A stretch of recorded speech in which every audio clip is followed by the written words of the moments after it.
Hey there, Danny here. Welcome to my ramblings.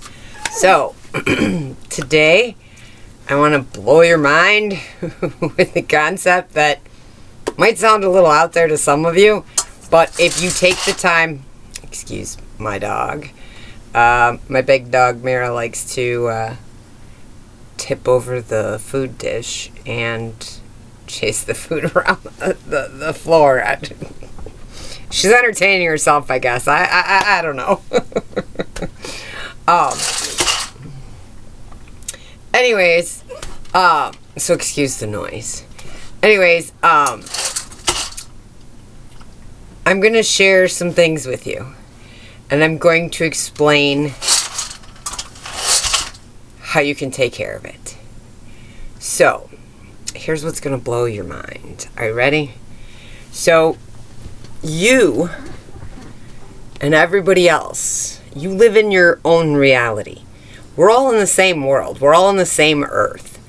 But your perception of how the world is versus your friend or your family member's perception of the world is totally different. Even if you agree on some things, you can't be in their head, so you can't see it. So if we are all in our own perception of the world, then you and everybody else are mirrors to each other. Let me explain. When you look in a mirror, you see yourself, right? That's what you see. Brush your hair in the morning, shave your face, put makeup on, whatever. You look in the mirror, you see yourself.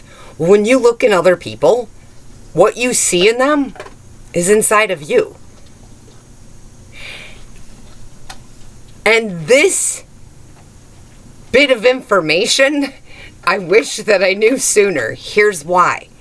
Because I dated several very selfish, manipulative, game-playing men. Married too. And literally dated a lot of them. Here's why. Because I was able to see the good in these people. Why? Because it was a reflection of who I am. But I attributed these morals and these values and this love and kindness, I attributed to them. When in reality, all they did was lie and manipulate. The first husband constantly, every time we fought, would call my mother, because my mother was a very big narcissist, manipulative, vindictive woman. And most people didn't know it unless you were part of the family, and most of the family knew exactly how crazy she was. But anyways, so every time we would fight, he would call my mother and get her involved, and she would always side with him. And this worked for a while, and eventually I got tired of it. And I said, I'm done with this. You and her want to play games. I ended up in therapy because of those two. I was so lost and thought something was wrong with me. And I actually questioned if my children should be with me, and was I crazy? And I ended up going to get some therapy, and once I started talking to the therapist and explaining what was going on, and we talked it through, she pointed out that they were both working together to manipulate me. And that's when I said bye. I still allowed my mother in my life at that point because, well, I was stuck in a position where I wanted her love. I wanted her approval. I never got it as a child. And so I figured that somehow I would earn it. I shouldn't have had to earn it. I was her daughter. This is how screwed up my mind was. So I started dating my second ex-husband, and he started pointing out some of the discrepancies and some of the things that I knew, but I guess I just didn't want to see. He kind of picked up from where the therapist left off and showed me a lot of stuff. In the end, she attempted to take me to court for custody of my children. The judge told her that if he took the kids, that they were going to go with their father. And then he threw out the case and told me I could leave, and her and my brother had to stay there, and then that was it. It was thrown out. I don't know what was said after I left the courtroom, and it's irrelevant. It doesn't matter. So that started a 4-year trek of me not having anything to do with her. And I wouldn't find out until a decade or so later that my second ex-husband had been cheating on me the whole time we were together. We were together for like 16 years or so. And 16, 17 years. And the first 2 years he didn't, but after the first 2 years he cheated with me all the time with his coworkers at work. I had no clue until I found out. When I did start to discover the stuff, our relationship went to hell, and he got back onto meth, and he disappeared. Greatest gift he could have ever given me. At that point, I realized that, okay, there's a common denominator here, and it's me, so I need to work on me. So I dated, but I observed more than anything, and then I got back into a relationship with an ex from high school, and that was the biggest mistake of my life at the time. What I didn't know was that it was actually a huge blessing in disguise that would open my eyes to see that it wasn't anything that was wrong with me other than the fact that I held on to preconditioned notions that my mother had put in my head as a child, and that everybody around me put in my head as a child. And so that's how I started on this journey to find my true authentic self and love myself. Because the end of that relationship turned out horrifically. He had an ex. It's okay, buddy. He had an ex that that before I was with him the last time, and I didn't know this woman. She could have walked right up to me, and I would have never known who she was, because I didn't know who she was. I guess according to the police report and the court documents and what he told me and his family had told me, they had gotten into a fight. They came home. She was cooking dinner. They got into a fight. He told her he wanted her to move out. He called her son to tell her to get her mother's number, the kid's grandmother's number, so she could get out. And she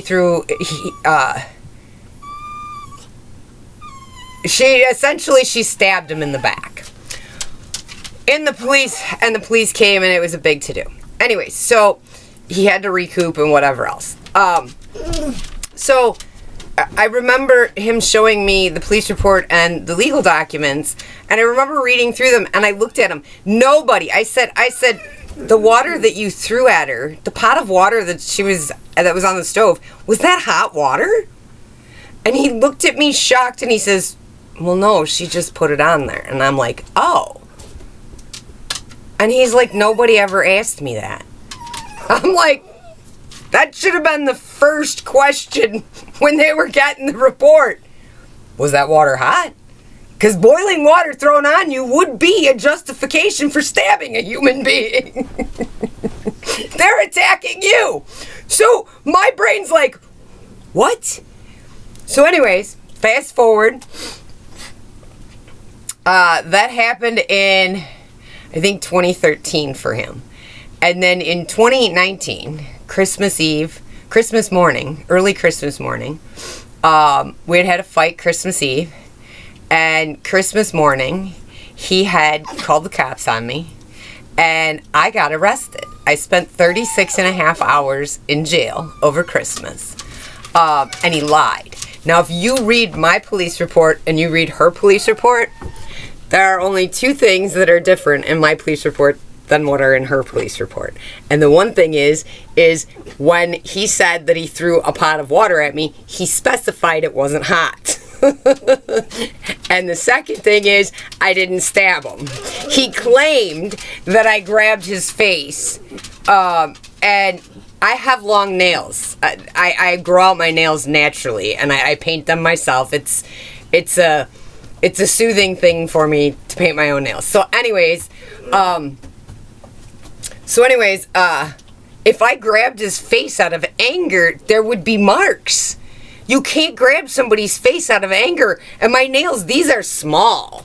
I had really long nails at the time.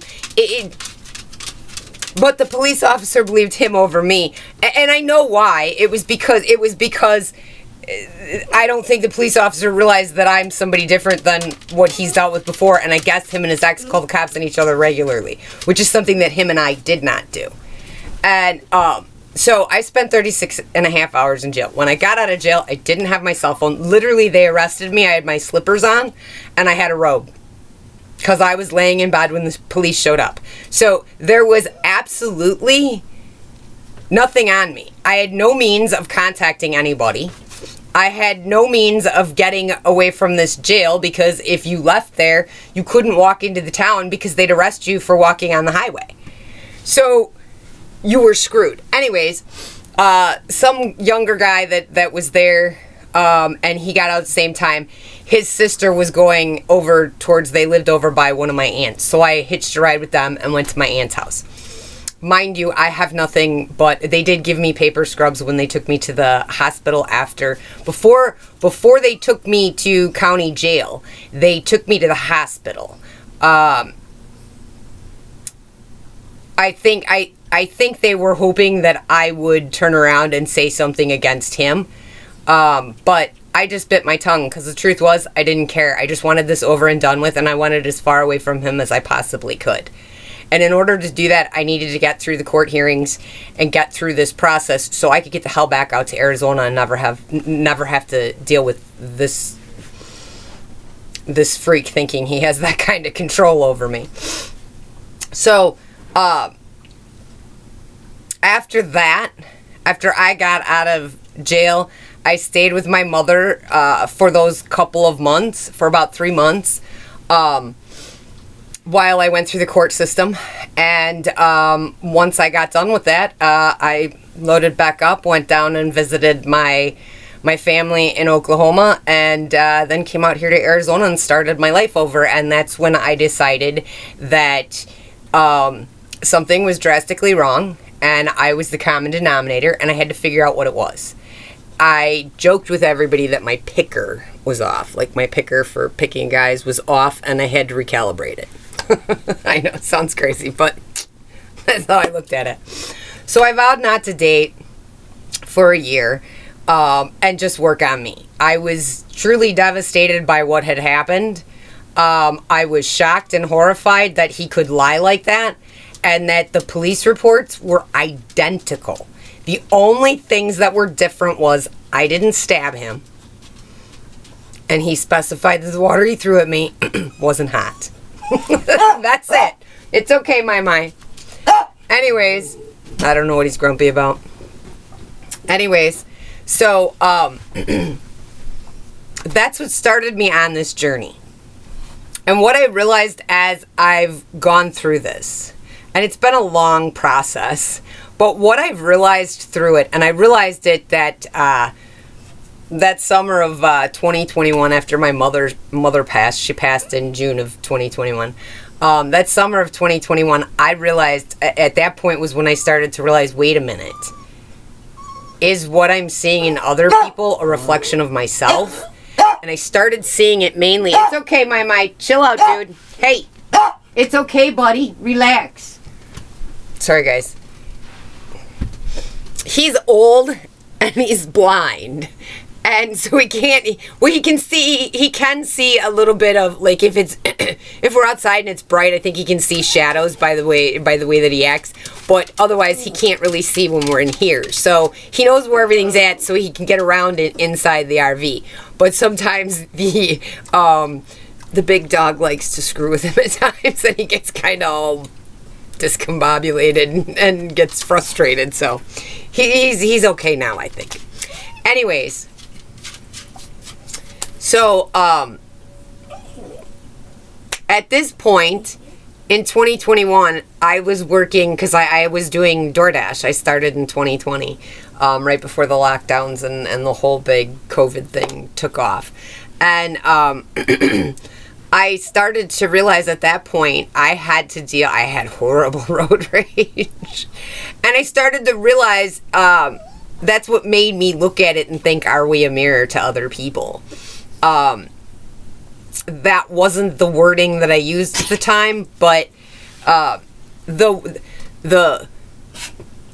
started to notice that when I would complain or I would bitch or I would get into my road rage thing about somebody driving like an idiot, I would recognize that hours later or minutes later I would do the same stupid thing.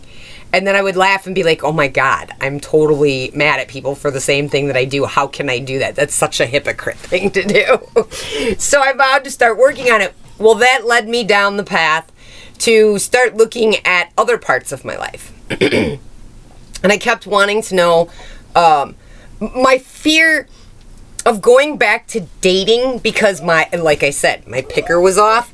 My fear of going back to dating was, how would I know that I wasn't getting myself into another situation like I had been my whole adult life? And I spoke to the man upstairs on a regular basis about it. I struggled. That was one thing that I struggled with for a while. And slowly but surely, I started to realize as I started to date again, they never lasted that long.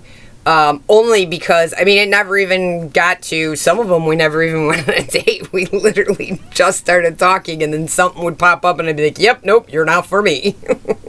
I know that's a deal breaker for me. And I'd be out. And so I started to build up this, okay, so whatever's a deal breaker for me, I'm done. I'm out. There's no negotiating my deal breakers. So then I started thinking, well, what are my deal breakers and why are they there?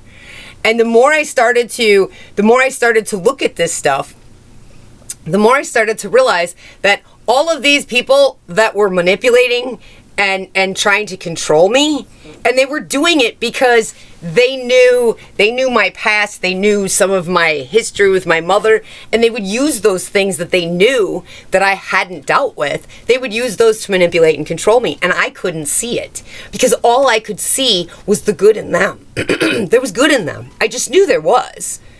They'd tell me outright that there wasn't. They were 100% honest about who they were. I just was blinded because I didn't deal with the things that I needed to from when I was a child. I dealt with it in therapy, yes, but I don't think I forgave my mom. I kept her at arm's length for most of the rest of her life.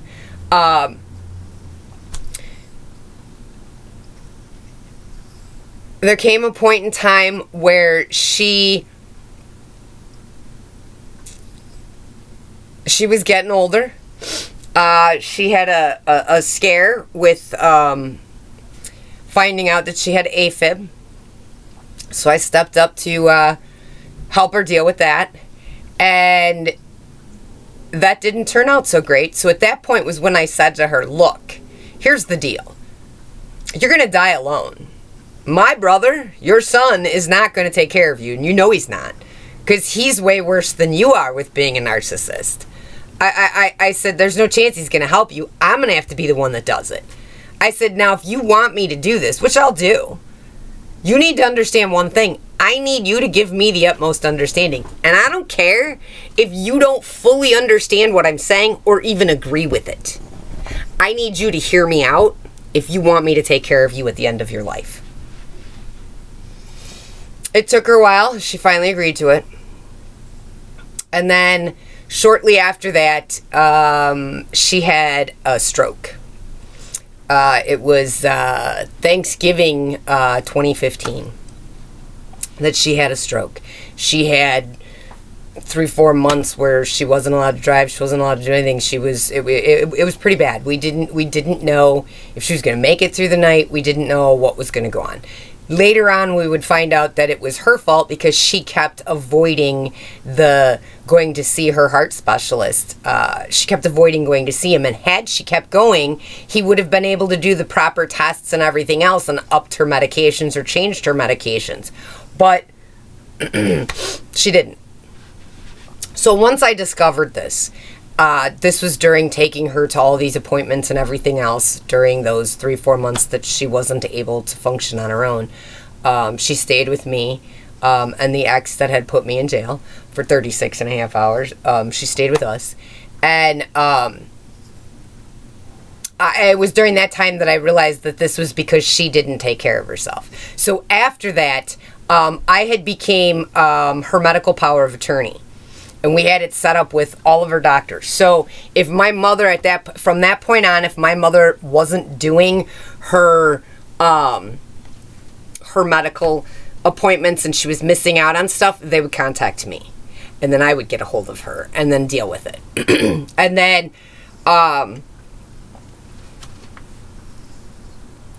it was just before Thanksgiving in 2020 that we found out that she had, at that time we thought it was stage 3 stomach cancer. By the time end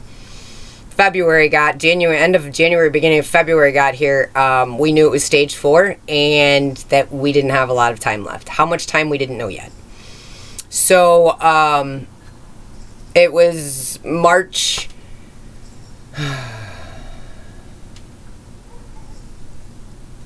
10th that she contacted me. She was in the hospital. They were going to have to do surgery. And at that point, they didn't know if she'd make it through the surgery. She was so weak.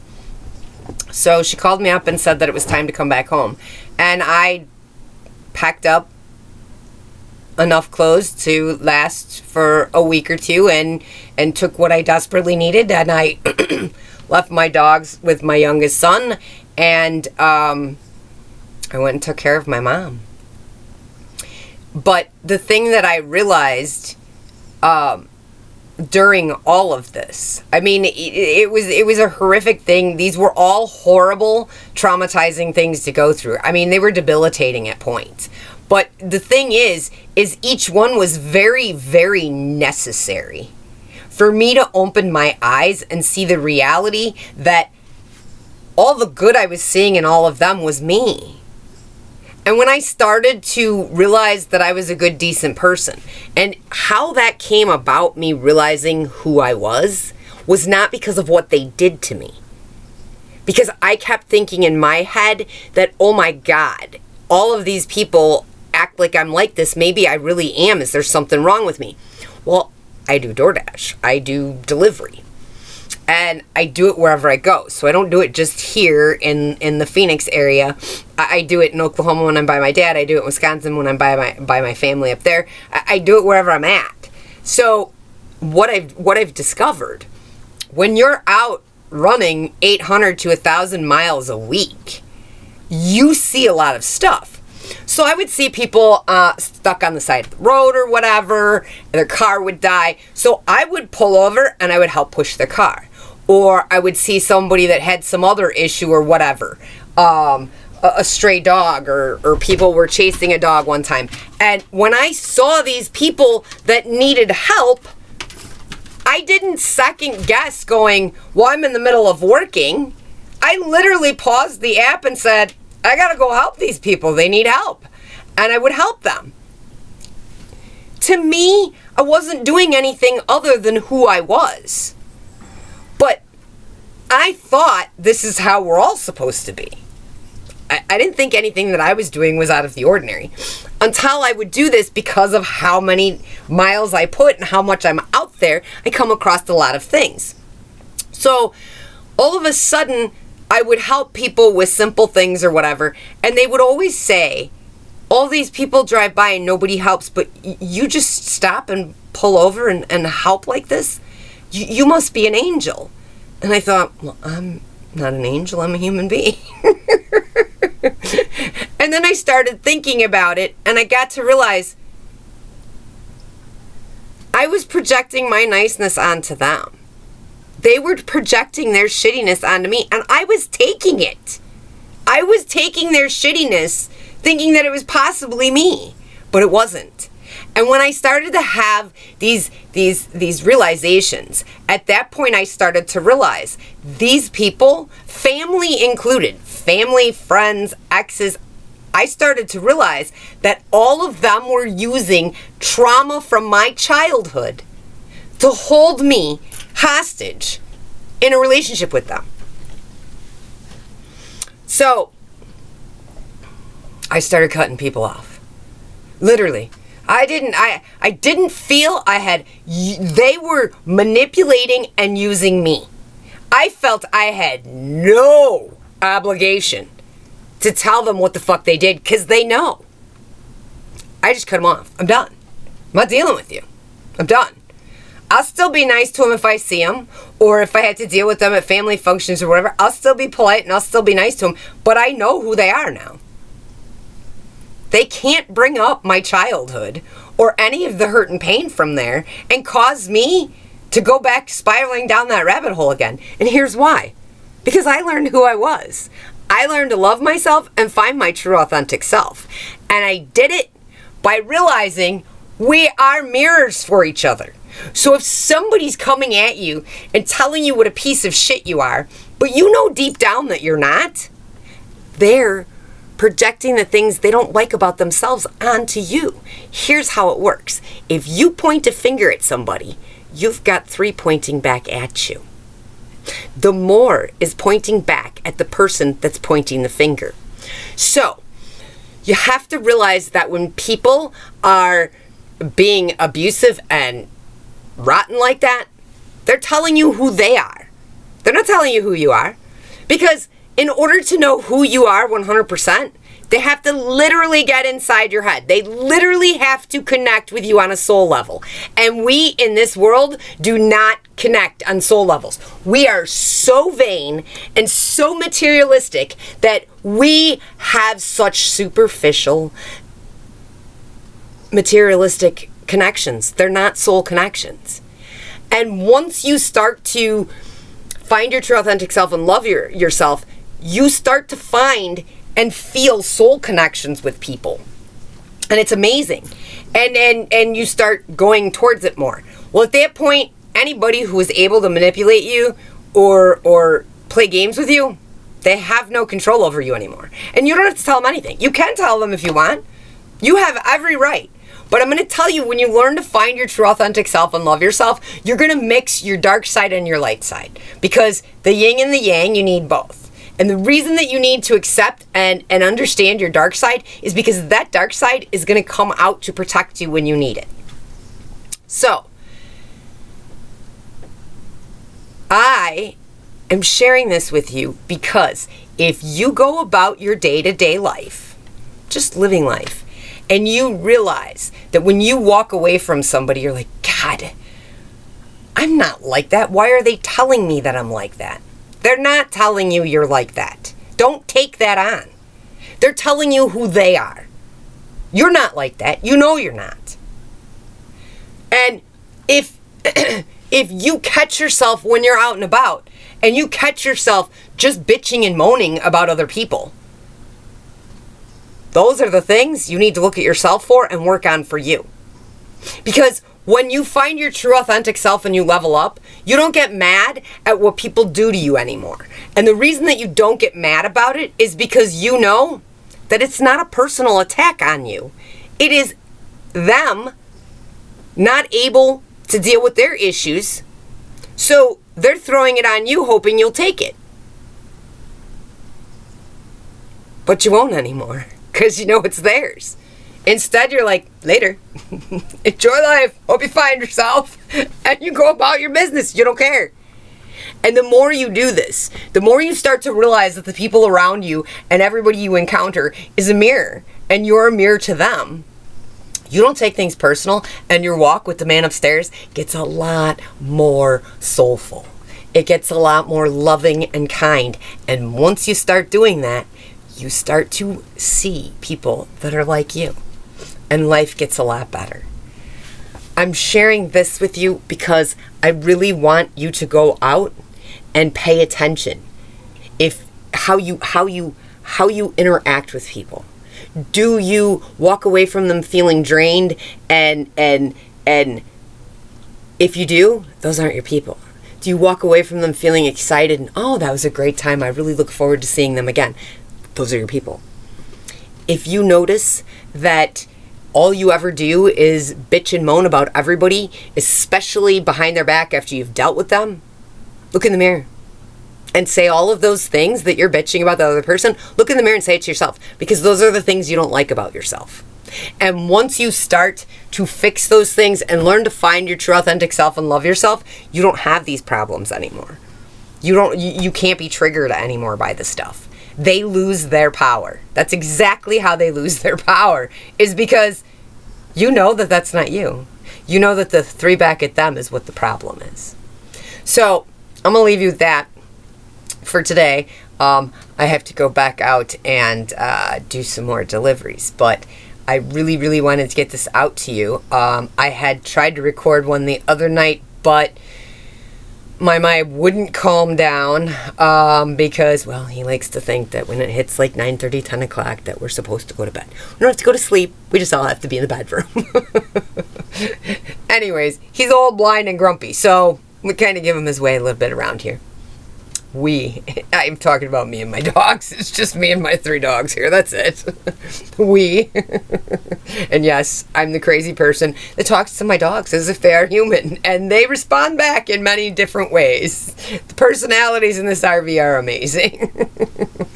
Anyways, I just wanted to share that with you and hope that you pay attention to this stuff and start working on yourself, because once you find your true authentic self and you learn to love yourself, the world opens up and life just becomes so much better. If you're struggling with any of this stuff, or you're not sure how to deal with any of this stuff, contact information is below. You can leave a comment. You can reach out via email. You can call me. You can send me a text message. That is not my private cell phone that's down there, but it is a cell phone that you can contact me anytime. So if you need help with any of this, feel free to reach out. The whole point of this is I'm trying to help as many people as I possibly can get to loving themselves and finding their true authentic self, because if we can have more people that do this, we're going to lead by example, and we're going to make a better, greater world out here. That's my goal. So feel free to reach out if you need anything. I will let you go. Have a great day, guys. Love ya. Bye.